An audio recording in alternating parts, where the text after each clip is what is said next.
Tuhan, bulan yang lalu, bulan November, banyak kita bicara tentang kekuatan Tuhan dan kuatkan hati saudara. Ketika kita kuat dalam Tuhan, maka saudara kita akan mendapati yang namanya kasih sejati. Sama-sama katakan kasih sejati. Bulan ini saudara, tema gereja kita dan tema Natal Gereja Betani Indonesia, saudara, adalah True Love. Itu adalah kasih sejati. Dengan kasih sejati, maka kita akan semakin hari diberkati Tuhan, dipakai Tuhan. Yang setuju katakan amin. Mari kita berdoa. Pada nama Tuhan Yesus, kami percaya ya Allah, ketika umat-Mu memuji menyembah dengan segenap hati, keluar dari hati kami yang paling dalam, juga bersemayam atas pujian kami, bertakhta atas pujian.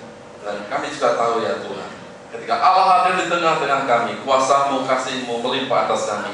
Dalam hadirat Tuhan ada mujizat. Kami percaya Tuhan, ketika hamba menyampaikan kebenaran firman Tuhan, Roh Kudus, Maria Allah, itu semakin mempertegas, semakin memperjelas kepada kami semua, dan kami siap menjadi pelaku firman Tuhan. Kami katakan kuasa gelap, roh setan, yang coba menghalangi kami mengerti, mendalami, bahkan menjadi pelaku firman Allah. Kami patahkan kuasa gelap itu dalam satu nama yang ajaib, yaitu di dalam nama Tuhan Yesus Kristus. Dalam nama Tuhan Yesus Kristus, Roh Kudus berkaryalah seluas-luasnya atas kami, dan kami siap ya Tuhan Engkau bentuk dan Engkau berkati. Dalam nama Tuhan Yesus Kristus. Yang siap mendengarkan firman Tuhan, katakan sama-sama amin. Silakan duduk, hamba Tuhan.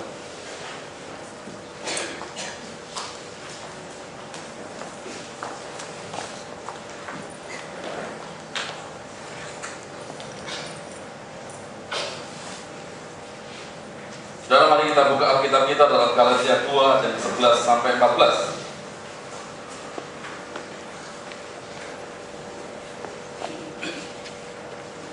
Firman Allah hari ini saya beri judul Kristen yang berintegritas. Sama-sama katakan Kristen yang berintegritas. 2, 3. Saudara, seorang yang memiliki true love, kasih sejati, pasti memiliki integritas. Apa itu integritas? Dalam Kamus Bahasa Indonesia diberikan penjelasan kejujuran, itu integritas, utuh. Dan kemudian saudara, dijelaskan lagi dalam Kamus Bahasa Indonesia itu bahwa integritas adalah apa yang dibicarakan sama dengan apa yang diperbuat. Dalam Kamus Bahasa Indonesia dinyatakan demikian. Dalam Kamus Alkitab, integritas adalah utuh, integritas adalah bulat dan sama pikiran dan perbuatannya. Hampir sama penerjemahan tentang integritas. Mari sekarang saudara kita baca dalam Galatia 2 ayat yang ke-11 sampai ayat yang ke-14. Saya bacakan yang ganjil, Bapak Ibu Saudara baca yang genap 12, terusnya bergantian sampai ayat yang ke-14. Tetapi waktu Kefas datang ke Antiokhia, aku berterang-terang menentangnya sebab ia salah. 2, 3.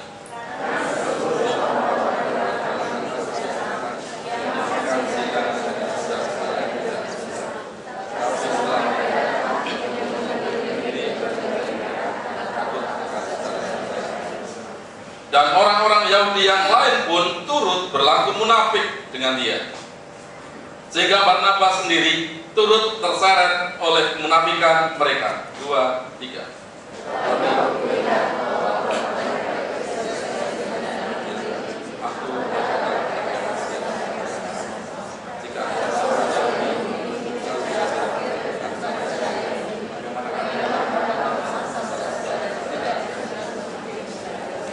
Saudara yang dikasih Tuhan, ini adalah pertemuan antara Petrus dengan Paulus. Dan menurut cerita ini, saudara, Alkitab kebenaran firman Allah ini pada ayat yang 11, tetapi waktu Kefas, siapakah Kefas itu? Kefas adalah bahasa Arab yang dipakai sehari-hari oleh Tuhan Yesus Kristus. Dan itu artinya adalah batu karang. Dan Yesus Kristus, Allah kita, Yesus itu suka memakai kata Kefas daripada Petrus dalam kehidupan sehari-harinya. Jadi saudara, bahwa Kefas artinya adalah batu karang. Dalam bahasa Yunani adalah Petros, artinya sama, batu karang. Pada waktu Kefas datang ke Antiokhia. Di mana ke Antiokhia? Antiokhia di luar kota, di luar negara Israel. Saudara, di sekitar Syria. Dari Yerusalem ke Damaskus dan kemudian langsung ke Antiokhia, dan dari Antiokhia bisa ke Eropa. Antiokhia lah pertama kali disebut Kristen. Ada dua jemaat besar ketika itu, saudara. Yang pertama ada di Yerusalem, yang digembalakan oleh Yakobus, Yohanes, dan Petrus, dibantu oleh Petrus. Dan ada satu lagi jemaat persekutuan yang sudah mulai berkembang besar, yaitu di Antioquia, dengan gembalanya adalah Barnabas, disokong oleh Paulus. Saudara yang dikasih Tuhan, sekali waktu menurut cerita Alkitab ini, Petrus pengen melihat apa yang terjadi di Antioquia. Karena di sana ada satu perdebatan yang luar biasa, bahwa gereja di sana sudah mulai bertumbuh. Orang yang sudah mengenal Kristus Sang Mesias sudah mulai banyak bekerja luar biasa dan mulai berkembang. Banyak orang-orang non-Yahudi masuk menjadi Kristen. Terjadilah pertentangan di kalangan jemaat itu. Apakah orang-orang non-Yahudi, apakah orang Yunani, orang Arab, orang dari Eropa, dari Romawi harus disunat dan kemudian berlaku tata kehidupan Taurat? Terjadi perdebatan yang demikian, sehingga menarik perhatian bagi Petrus untuk datang ke tempat ini, ke Antioquia. Maka datanglah ke sana dan disambut oleh jemaat yang ada di Antioquia. Jemaat Antioquia mempersiapkan begitu rupa karena mau kedatangan murid Tuhan yang sangat terkenal, yaitu Kefas atau Petrus ini, orang yang paling dituakan di antara 12 murid Tuhan. Maka persiapan pun segera dikerjakan oleh jemaat di Antioquia. Dan setelah datang ada perjamuan. Petrus pun juga mengajar bahwa non-Yahudi dan Yahudi di mata Tuhan sama saja. Inti pengajaran Petrus adalah demikian. Saudara yang dikasih Tuhan, tetapi ketika dijamu oleh orang-orang Antioquia dalam perjamuan makan, ada fellowship yang indah, ada kesepahaman yang luar biasa terbangun, keakraban yang muncul di Antioquia antara Petrus rombongan dari Yerusalem dan jemaat yang ada di Antioquia itu, bahkan Paulus ada di sana. Begitu rupa harmonis kebersamaannya. Tetapi saudara yang dikasih Tuhan, berubah saat Yakobus mengirim beberapa orangnya, staf pastoralnya juga dikirim mengikuti saudara akhirnya ke Antioquia juga. Ketika dilihat demikian, rombongan yang diutus oleh Yakobus ini masuk ke ruang perjamuan itu, berubah suasana. Karena Petrus tahu siapa yang datang itu. Gambarannya demikian, saudara. Di sini ada banyak pengurus gereja. Saya, Pak Joshua, Pak Daniel, Pak Ambar, dan sebagainya. Hanya pengurus gereja. Ketika ke kota lain, saudara, kami semua sudah tahu apa karakter jemaat, apa karakter pemimpin gereja itu, kesepahamannya bagaimana, wataknya bagaimana, saudara. Dan ketika Petrus melihat ini rombongan Yakobus, saudara perlu ketahui bahwa rombongan Yakobus ini, saudara, yang dikatakan di sini adalah aliran Yakobus, padahal itu adalah pengikut atau stafnya Yakobus. Adalah latar belakang Yahudi yang sangat kental, sangat kuat, sehingga Petrus tahu orang-orang ini wataknya keras, walaupun memang sudah Kristen. Saudara, ketika demikian, waktu semula makannya begitu indah, kebersamaan, berubahlah suasana hatinya Petrus. Berubahlah wajah Petrus ketika rombongan Yakobus mulai masuk di sana dan mulai duduk mau makan. Berubahlah demikian. Alkitab mencatat dalam ayat yang ke-13 dikatakan demikian. Saudara yang dikasih Tuhan, ayat yang ke-12 terlebih dahulu. Karena sebelum beberapa orang dari kalangan Yakobus datang, ia makan sehidangan dengan saudara-saudara yang tidak bersunat, ini orang-orang non-Yahudi. Tetapi setelah mereka datang, ia mengundurkan diri dan menjauhi mereka karena takut akan saudara-saudara yang bersunat. Saudara yang dikasih Tuhan, Petrus ini rupanya ketika melihat utusan dari Yakobus berubah. Alkitab mencatat mengundurkan diri. Dalam bahasa aslinya, saudara, diterjemahkan demikian, bahwa mengundurkan diri itu seperti orang yang berperang secara militer dan kekuatan lawannya itu lebih kuat, lebih potensial, maka dia menarik diri, saudara, karena ketakutan. Demikianlah yang terjadi di dalam kehidupan Petrus. Kalau yang terjadi di kalangan jemaat, saudara, Paulus ada di sana. Kalau jemaat, wajar. Tapi Paulus tidak habis pikir. Ini yang terjadi adalah dalam diri orang yang dituakan, rohaninya hebat, yang bernama Petrus. Tuhan Yesus memanggil Kefas. Mengapa demikian? Saudara, ada kemunafikan. Lawan kata dari integritas adalah kemunafikan. Sama-sama katakan kemunafikan. Kemunafikan dari kata munafik dalam bahasa Yunani-nya adalah hypocrites. Artinya adalah ungkapan seorang aktor memakai topeng, menyembunyikan wajahnya, dan dia memerankan tokoh dalam topeng itu. Saudara, ini artinya hypocrites. Rupanya, saudara, ketika kedatangan rombongan utusan dari Yakobus, Petrus memakai topeng keyahudiannya lagi, yang semula sudah dilepaskan, dan dia pakai lagi, menyembunyikan wajahnya, saudara, dan akhirnya menarik diri, mengundurkan diri. Ini yang terjadi. Jadi saudara yang dikasih Tuhan, sebenarnya pergumulan Petrus adalah bahwa dia juga mengalami hal itu, dan dia juga tahu kejadiannya seperti itu. Dia juga sudah tahu. Bukankah sekarang ini apa yang dialami oleh Petrus itu juga banyak terjadi di kalangan orang Kristen? Banyak orang mengatakan, ayo kita pergi ke gereja, tetapi yang mengatakan itu tidak ke gereja. Banyak yang mengatakan, ayo baca Alkitab, tapi dirinya sendiri tidak baca Alkitab. Banyak orang mengatakan, ampuni dia, tetapi ketika dia punya masalah dengan orang lain, juga tidak bisa mengampuni. Sekali waktu penerima tamu, ada selisih paham dengan orang lain. Saudara, ketika sudah mulai naik tangga, ini gambaran saya, dan ini fiktif. Naik tangga saya, oh penerima tamu, sudah datang. Artinya mulai berdebat-debat. Kenapa dia datang? Senyuman saya yang kanan atau yang kiri ya? Sudah semakin lama kita kasih salaman tangan kiri atau kaki kanan ya? Saudara dikasih Tuhan semakin dekat, tapi waktu mendadak tatap muka saudara selalu wah seperti topengnya malaikat dipakai pinjam malaikatnya, dipakai demikian. Itu hypocrites. Banyak sebenarnya saudara orang-orang Kristen yang sekarang seperti terjadi dalam hidup Petrus.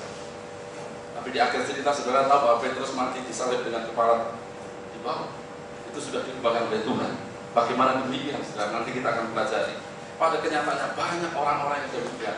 Sekali waktu saya beli paku, saudara, karena kita lagi bangun gereja dan saya juga bangun rumah. Saya mau beli paku 10 kilo.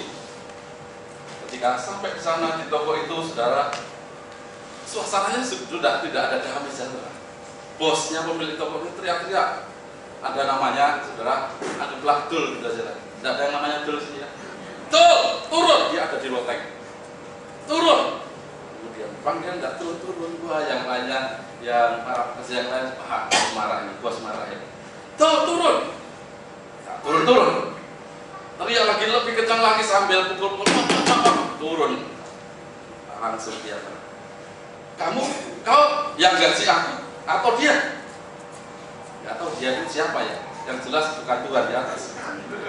Yang gaji kau aku atau dia? Bos lah. Maka dengan suara saya marah besar. Tidak peduli di situ ada pendeta. Marah. Tanda-tanda dari A sampai Z. Kemudian di depan saya dia mau beli paku sama dengan saya. Layani bapak ini. Ya. Akhirnya dia Pak, berapa kilo Pak? 1 kilo. Tapi hatinya sudah mulai gemuruh, sudah ya. Dimaki-maki di banyak orang situ. Dan kemudian 1 kilo. Saudara tidak lihat bosnya, pulang. Saya lihat timbangannya dari belakang. 2 kilo sudah. 2 kilo lebih. 1 kilo Pak. Bayar 1 kilo. Saudara, mungkin yang dapat itu, wah, puji Tuhan kalau orang Kristen dapat lebih dari 1 kilo. Ya pulang. Giliran saya, Mas, jangan ngamuk ya. Nanti kamu beli 100 kilo, saya sih untuk memang kamu nanti dipecat. Dan dikasih Tuhan. Bicara tentang integritas. Ya. Orang yang melayani itu tidak memiliki integritas.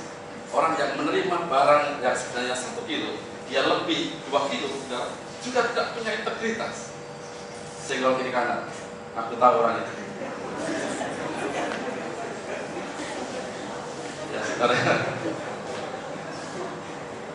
Kadang demikian. Banyak orang Kristen yang seperti Ini menjadi pergumulan karena kemunafikan, saudara. Orang yang munafik tidak memiliki true love, tidak memiliki kasih sejati. Bagaimana dia bisa menyembah Tuhan dengan Allah yang hidup kalau dia memiliki kemunafikan? Saudara yang dikasih Tuhan, tak bisa percaya di tempat ini, di gereja ini, hari ini, siang ini, saudara bukan orang-orang munafik. Tepuk pundak kiri kanan, Bapak Ibu Mas bukan orang yang munafik. Haleluya. Saudara dikasih Tuhan. Petrus munafik ketika itu munafik. Paulus katakan demikian, Kefas. Padahal saudara, bahwa Paulus ini tidak pernah menyebut Petrus itu Kefas. Paulus dalam kesehariannya suka berbahasa Yunani, walaupun dia juga orang Ibrani, walaupun dia dari suku dari Farisi juga, saudara. Tetapi dia ketika kejadian ini dia panggil Kefas. Saudara, mengapa demikian? Saudara, Kefas itu sering dipergunakan oleh Yesus Kristus, panggil Petrus. Tetapi ini digunakan lagi oleh Paulus, Kefas. Mengapa? Saudara, dirunut ke belakang. Mari kita ke belakang. Apa yang terjadi dengan Petrus ini, Simon itu? Saudara, ketika mau disalib, Tuhan mau disalib, ya, ada prosesi perjamuan kudus. Tuhan Yesus mengatakan demikian, Kefas, Simon Petrus, Kefas dalam bahasa aslinya. Saudara, kamu akan menyangkal aku 3 kali. Apa jawab Petrus? Sekalipun aku harus mati bersama dengan engkau hari ini, malam ini, aku tidak akan meninggalkan engkau. Saudara, Tuhan Yesus melihat Kefas ini. Saya ulang lagi. Tuhan Yesus panggil, Kefas, kamu akan menyangkal engkau 3 kali. Kata Kefas, sekalipun aku harus mati malam ini juga hari ini, aku tidak akan meninggalkan engkau. Waktu berlalu. Ketika Tuhan sudah dalam memanggul salib, saudara sudah banyak dihakimi di jederanya. Datanglah perempuan yang sangat tua di balik tembok dan kemudian dia datangi Petrus atau Kefas ini. Petrus, Kefas, kamu temannya dia kan? Apa kata Petrus? Kefas, enggak, aku enggak kenal dia. Anak kecil datang juga. Om Petrus, kamu temannya dia juga kan? Dia katakan tidak, aku tidak kenal dia. Munafik, saudara. Dan itu terjadi. Maka ketika itu, saudara, ayam berkokoklah di pagi hari. Saudara, berkokok 3 kali. Ya. Akhirnya dia sadar kemunafikan itu ada. Dia tidak berintegritas. Apa yang dikatakan tidak sama dengan apa yang dilakukan. Saudara, ini yang terjadi dalam diri Petrus atau Kefas.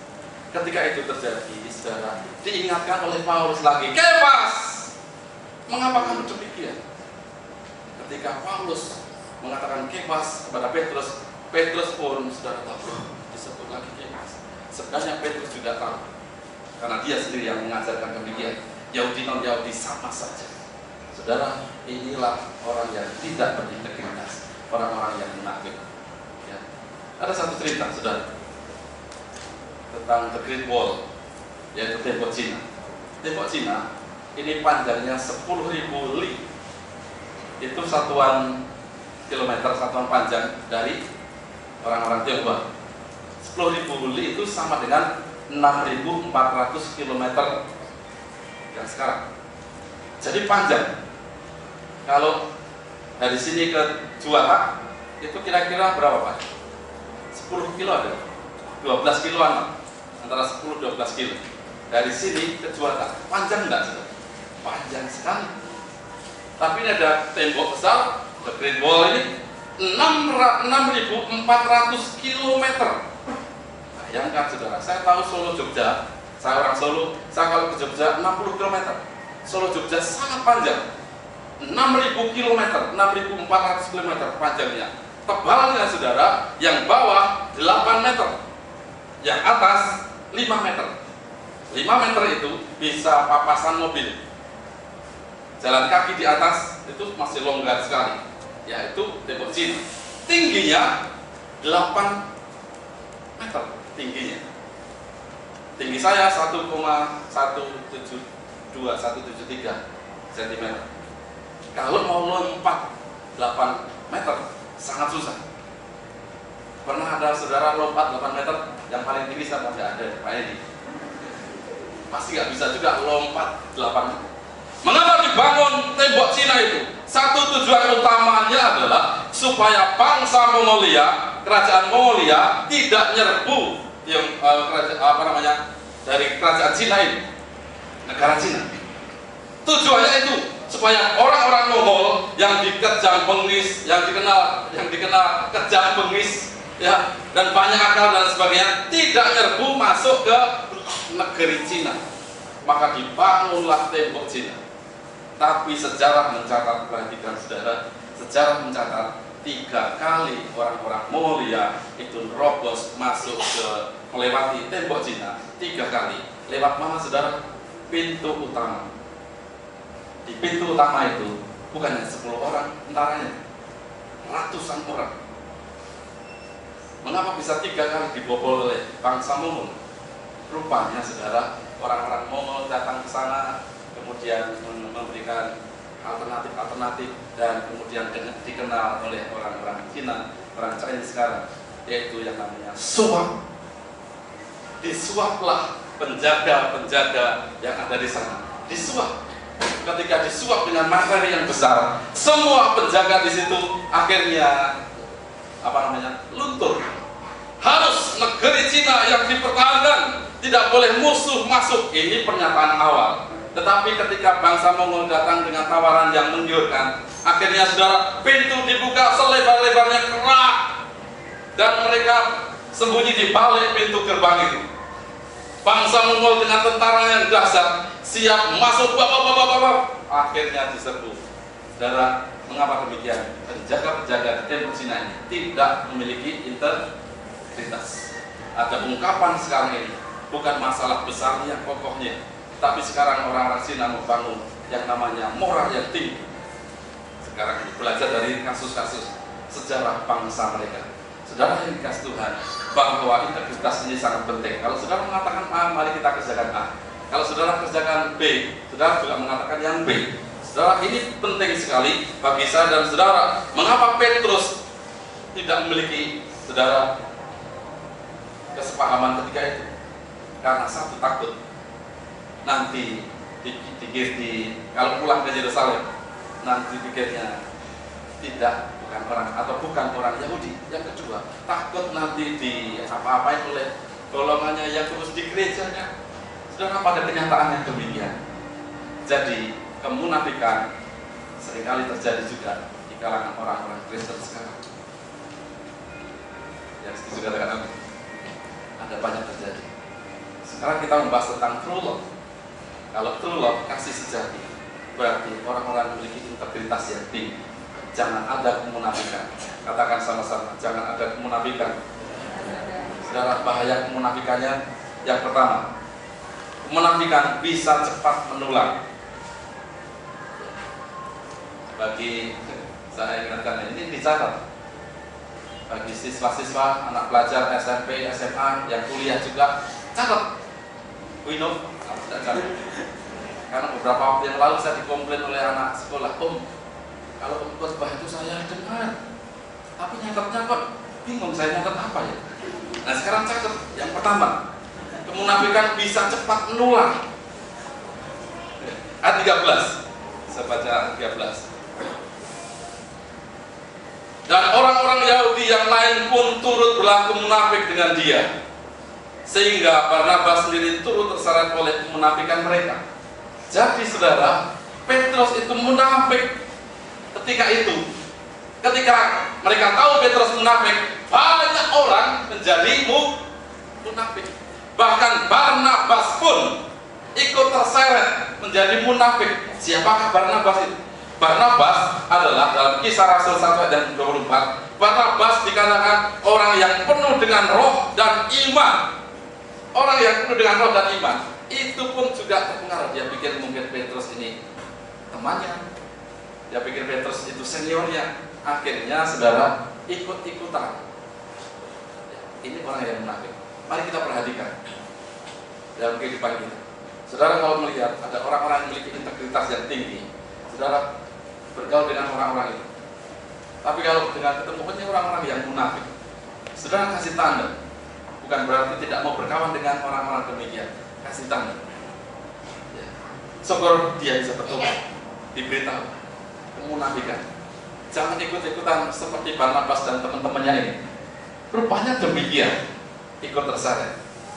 Saudara, kalau ada hal yang salah, jangan diikuti walaupun itu pemimpin. Kalau saudara mendapati saya ada kesalahan, jangan karena saya gembala, saudara akhirnya ikut-ikutanlah. Kalau saya melakukan kesalahan, yang mengerti katakan amin. Toh pada kenyataannya kita semua ini manusia ada kekurangan. Kalau saudara saya minta sebutkan ada kekurangan saya, mungkin saudara angkat tangan semua dari ujung ke ujung. Ya sebenarnya. Tetapi ketika tahu seperti itu, jangan diikuti hal yang salah itu, hal yang kekurangan itu. Tapi mari kita perhatikan, saudara, bahwa Paulus hadir di sana dan kemudian dia katakan, saudara, yang ayat yang ke-14. Inilah yang dilakukan oleh Paulus. Tetapi waktu kulihat, Paulus melihat bahwa kelakuan mereka, itu Petrus, teman-temannya, bahkan Barnabas, tidak sesuai dengan kebenaran Injil. Aku berkata kepada Kefas di hadapan mereka semua. Perkataannya demikian: jika engkau seorang Yahudi, hidup secara kafir dan bukan secara Yahudi, bagaimanakah engkau dapat memaksa saudara-saudara yang tidak bersunat untuk hidup secara Yahudi? Saudara mungkin kalau merenungkan kata-kata ini agak sedikit, kalau nggak hati-hati agak sedikit bingung. Saya terjemahkan, saya artikan dalam bahasa sekarang. Saudara, artinya demikian: jika engkau orang Kristen hidup secara duniawi bukan secara Kristen, bagaimana engkau dapat membawa orang-orang yang belum Kristen, bukan orang percaya, menjadi Kristen? Dalam ini teguran dari Paulus. Panggil Kefas, jika engkau Kristen hidup secara duniawi dan tidak secara Kristen, bagaimana bisa membawa orang-orang ini menjadi Kristen? Ini teguran dari Paulus. Saudara yang dikasihi Tuhan, maksudnya demikian, bahwa yang kedua, kemunafikan itu bisa mengaburkan. Kemunafikan bisa mengaburkan kebenaran Injil kalau kita memiliki kemunafikan. Jadi hati-hati terhadap apa yang kita ajarkan dan kita kemudian munafik. Hal yang demikian perlu diperhatikan. Saudara yang dikasihi Tuhan, ada satu cerita. Ada anak muda, orang-orang ini adalah keluarga Yahudi, tinggal di Jerman. Bapaknya pengikut Yudaisme, namanya orang Yahudi, Yudaismenya sangat tinggi. Dia panggil anak istri, anaknya laki-laki, perempuan, sini. Kita semua di tempat ini, di negara lain, sekarang ini mari kita pakai Yudaisme tinggi, yang disiplin. Dikatakan demikian: harus hari Sabat dikuduskan, tidak ada Allah lain selain Yahweh. Dikatakan harus dibasuh tangannya, kakinya, dan lain sebagainya sebelum makan, sebelum tidur. Harus demikian. Maka saudara, itu diterapkan dan keluarga ini dikenal pengikut Yudaisme yang sangat kuat di negara Jerman ketika itu, dan bisnis mereka sudah mulai tumbuh. Tetapi karena situasi perang zaman itu, maka dia harus pindah ke tempat lain. Di tempat lain itu tidak ada sinagog, tidak ada tempat ibadah orang-orang Yahudi. Yang ada hanyalah gereja Lutheran. Ini adalah reformasi dari gereja Katolik, saudara. Dan yang ada adalah gereja Lutheran. Tidak ada di kota itu, apalagi yang Yahudi. Tetapi dia harus hidup, dia harus memperjuangkan keluarganya. Dan bapaknya ini bekerja, dia bisnismen, saudara, yang sangat kuat. Di kota sebelumnya dia berhasil, maka di kota baru ini dia juga harus berbisnis. Berbisnisnya dengan orang-orang Lutheran, gereja Lutheran. Maka saudara, sekali waktu dipanggillah anak istrinya, dikumpulkan lagi. Mulai sekarang kita tidak mengikut Yudaisme, tetapi mengikut Lutheran. Wah, terjadi perdebatan. Kita orang Israel, kita orang Yahudi, kita orang Ibrani, gini-gini, bla bla bla. Terjadi perdebatan. Tetapi suaminya adalah bisnismen yang ulung. Kita harus bekerja, harus menghidupi di negara orang Akhirnya istrinya ikut. Anak kecil, anak laki-laki mendengar seperti itu, dan dia tidak bisa terima. Dia tidak sesuai dengan pemahaman dari bapaknya. Maka dia melarikan diri dari keluarganya dan dia pergi ke Inggris, ke London, dan hari-harinya dia ada di British Museum. Saudara, hari-harinya dia belajar di sana. Belajar ekonomi. Terus hari-hari seperti itu dengan pernyataan di hatinya bahwa bapakku munafik, tidak bisa bertahan, tidak berintegritas. Kira-kira bahasanya demikian. Maka dia belajar sendiri. Dia mengabaikan Judaisme, diabaikan Lutheran, diabaikan itu dan tidak ada agama. Dan dia membuat prinsip-prinsip ekonomi rakyat yang begitu kuat. Dan itu anak ini juga cerdas karena bapaknya cerdas, orang Yahudi. Dan itu dia membuat buku dan membuat satu pemahaman. Dia berikan kepada orang lain. Dan sekarang ini hampir 2 miliar orang terpengaruh dengan ajaran anak ini. Saudara, anak muda ini namanya Karl Marx. Dia pergi ke Rusia, ke Soviet. Dia ajarkan itu diterima. Adopsi negara Cina juga demikian, Korea Utara, Vietnam ketika itu. Eropa Timur juga demikian. Saudara yang dikasih Tuhan, mengapa demikian? Karena saudara, menurut dia, ini gambaran saja, ilustrasi, bahwa gambaran yang diajarkan bapaknya itu akhirnya bisa membias, mengaburkan. Sekarang dengan kekristenan kita, ini hati-hati dengan bapak-bapak, ibu-ibu yang sudah statusnya orang tua. Kalau saudara sudah mengajarkan kebenaran Injil, maka mari kita kerjakan dengan baik. Yang mengerti katakan amin. Saudara ngasih tahu Tuhan itu adalah juru selamat, Dia adalah penebus dosa. Tapi kalau sekali waktu saudara mengabaikan, maka kita dituntut. Bukan hanya dituntut, kadang anak-anak kita, anak-anak rohani kita, kadang saudara melihat tidak bisa jadi teladan orang. Itulah pernyataan dari Paulus. Kamu orang Kristen tapi hidup secara duniawi, bagaimana bisa menjadi orang non Kristen jadi Kristen? Paulus mengatakan demikian dan dia konfrontir kepada Petrus yang artinya juga Kefas. Dia terhenyak, dia sadar dulu Yesus mengatakan demikian, sekarang Paulus mengatakan demikian. Puji Tuhan saudara, dia menerima pemulihan. Orang-orang yang munafik sebenarnya adalah orang-orang yang perlu pemulihan yang dari Tuhan. Pada dasarnya, saudara, orang-orang Kristen sekarang juga mengalami penyakit yang demikian. Ya, saudara, ya, mari kita ubah seperti Petrus. Petrus mengalami pemulihan. Petrus akhirnya bukan orang yang munafik. Dia diangkat Tuhan, gembalakanlah domba-dombaku, kata Tuhan Yesus. Dan ketika dia terhenyak, diingatkan, disadarkan lagi oleh Paulus, maka dia mengeksplor lagi pernyataan dulu bahwa harus tetap Yesus Kristus. Maka dimanapun dia berada, maka dia mewartakan kebenaran firman Allah. Dimanapun ada kesempatan, Petrus ini adalah orang yang sangat berintegritas, penuh dengan kuasa Tuhan, dan dibuang ke segala kemunafikan yang pernah dulu ada singgah dalam kehidupannya. Saudara yang dikasih Tuhan, bahkan di akhir ceritanya dia, saudara, dihambat dalam pewartaan kebenaran, akhirnya disalib. Tuhan Yesus disalib dengan kepala di atas, dia disalib kepala di bawah. Sangat tragis, dan itu dia terima dengan baik. Kalau saya lihat gambaran itu, disalib kepala di bawah, kemudian dibuat lingkaran kayak hula hoop itu, diputar, nanti kepalanya di bawah. Terus saudara harus berhenti mewartakan kebenaran Kristus. Petrus tetap mewartakan. Yang saya ceritakan ini bukan berarti saudara nanti berintegritas mengikuti kebenaran firman Tuhan dan akhirnya saudara menderita, bukan itu. Tapi yang saya maksudkan adalah Petrus diangkat Tuhan dan dia mewarnai kehidupan dunia kita ini, saudara. Mewarnai begitu rupa pemimpin yang luar biasa. Bahkan satu pernyataan yang baik, saudara, 1 Petrus, kita buka 1 Petrus 5 ayat yang kedua dan ketiga. Mari kita baca bersama-sama. 1 Petrus 5 ayat yang kedua dan 3. Ini Petrus sudah diubahkan dan akhirnya bisa memberi nasihat kepada banyak orang.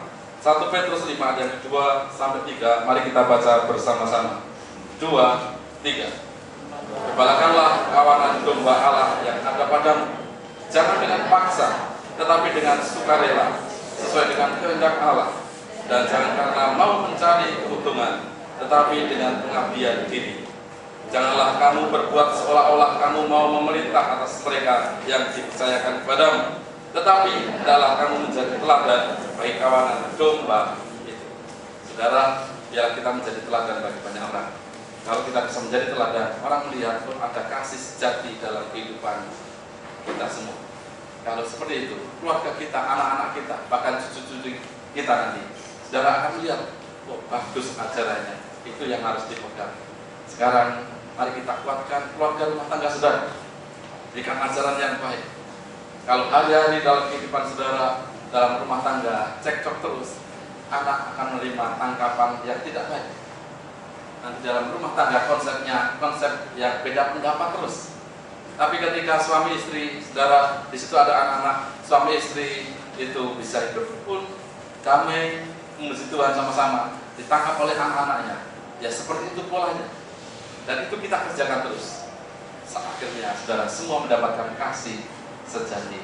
Yang mengerti katakan amin. Natal tahun ini kita sudah betulan hari ini tanggal 1 Desember. Sampai nanti selesai Desember, saudara, kita banyak diwarnai dengan kehidupan di jalan-jalan, di toko-toko, di supermarket, dalam rumah tangga, diwarnai kekristenan, atribut-atribut kekristenan. Tetapi bukan atribut itu, bukan topengnya. Yang mengerti katakan amin. Bukan hanya topengnya saja, bahwa saudara keluarga Kristen, di pintu saudara terletak di sana tergantung lonceng. Ada Santa Claus, oh ini orang Kristen. Bukan hanya sekedar itu, tetapi di dalamnya, di hati saudara, ada kekristenan yang betul-betul sejati. Yang mengerti katakan amin. Bukan hanya biarnya Natal saja orang lain mengenal kita Kristen, tetapi betul-betul bahwa diri kita ada juru selamat yang namanya Yesus Kristus. Itu namanya integritas. Tuhan Yesus memberkati kita semua. Mari kita bangkit diri bersama-sama.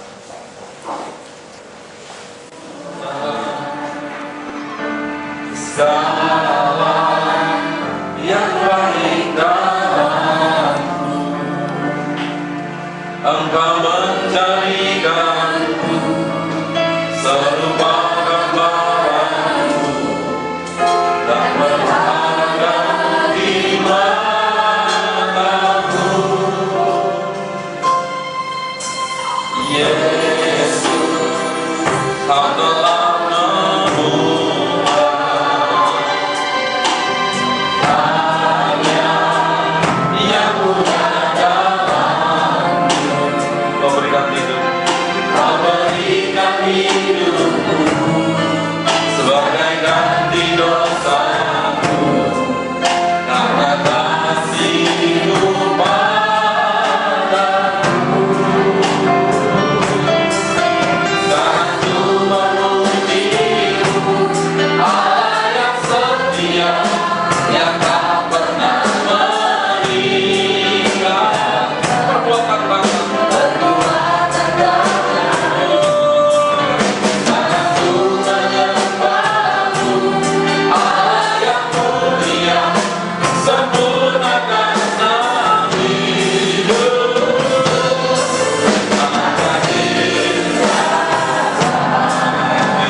dari hatimu yang paling dalam.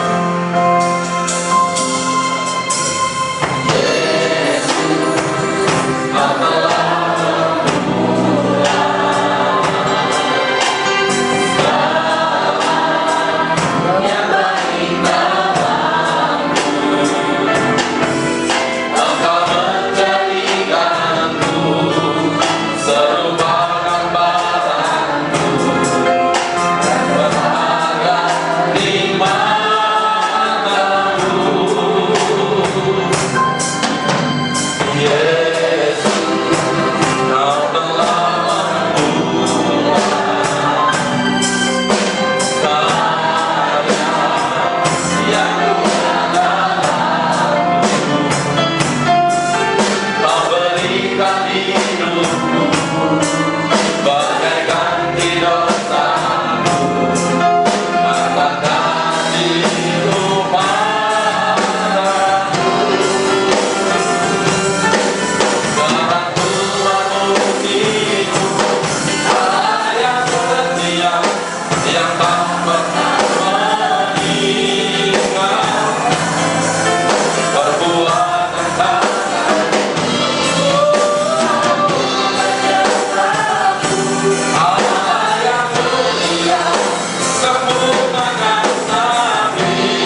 mengalami penyempurnaan dalam kehidupan dari kemunafikan yang ada padanya, yang memiliki integritas yang luar biasa.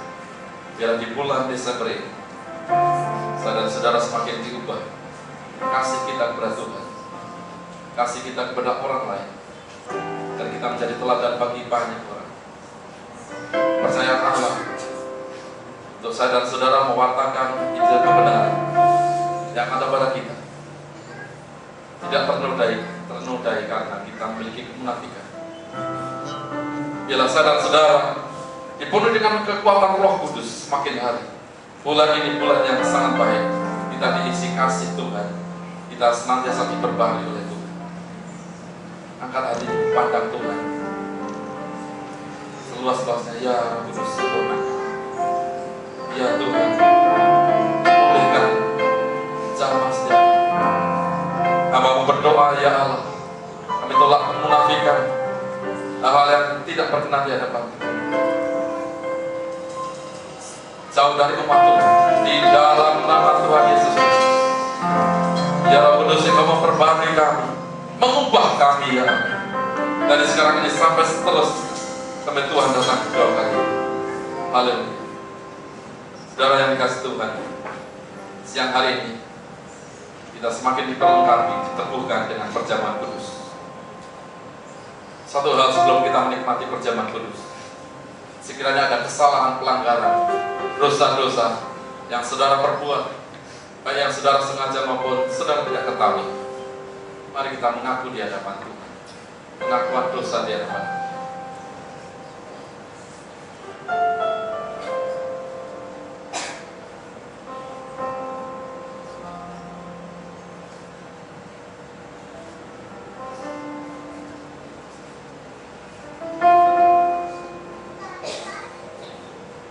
Bapa di surga, Allah yang penuh dengan kasih, ketika umat-Mu mengaku dosa-dosa, kami tahu adalah Allah yang penuh dengan belas kasihan, Allah yang penuh dengan kasih karunia.